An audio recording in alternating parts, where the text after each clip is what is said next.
দীর্ঘ প্রতীক্ষার অবসান ঘটিয়ে বিশ্বজয়ের সোনালী ট্রফি নিয়ে অবশেষে ঘরে ফিরেছে স্পেন ফুটবল দল। ফুটবলবিদদেরকে উষ্ণ অভ্যর্থনায় বরণ করে নিয়েছে মাদ্রিদবাসী। চন্দন পালের প্রতিবেদনে বিস্তারিত। রাতে বিশ্বজয়, সোমবারই সেই সোনালী ট্রফি নিয়ে মাদ্রিদে ফেরেন রদ্রি, তোরেস, ইয়ামালরা।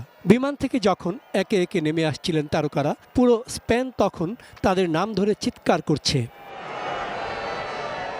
বিমানবন্দর থেকে শুরু করে শহরের প্রতিটি কোণায় শুধু আনন্দের জোয়ার।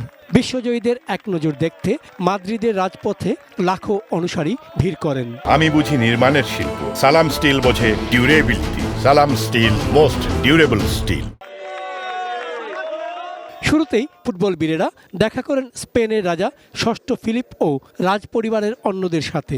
এরপর প্রধানমন্ত্রী পেদ্রো সানচেজের সাথে সাক্ষাৎ শেষে ট্রফি নিয়ে খেলোয়াড়রা আসেন সাধারণ মানুষের সামনে। স্পেনের আর সব উপলক্ষের মতোই উৎসবের কেন্দ্রবিন্দু হয়ে ওঠে মাদ্রিদের ঐতিহাসিক সিবেলেস স্কোয়ার। মনক্লোয়া প্রাসাদের সামনে বিজয় শোভাযাত্রা শুরু হয়। ছাদখোলা বাসে ট্রফি উঁচিয়ে সমর্থকদের অভিবাদনের জবাব দেয় বিশ্ব চ্যাম্পিয়নরা।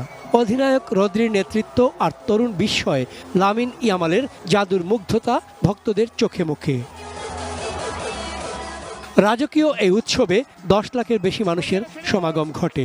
বিশাল এই জনসমুদ্রে নিরাপত্তার জন্য রাজধানীর প্রধান সড়কগুলোতে ছিল কড়া নিরাপত্তা ব্যবস্থা।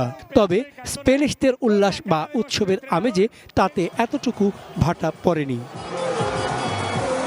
2010-এ প্রথম শিরোপার পর 14 বছরের মধ্যে দ্বিতীয়বার বিশ্বকাপ জিতল স্পেন। তাদের ধীর অথচ ছন্দময় টিকিটাকা শৈলী ফুটবল বিশ্বে আবারও প্রতিষ্ঠা করল স্পেনিশ আধিপত্য।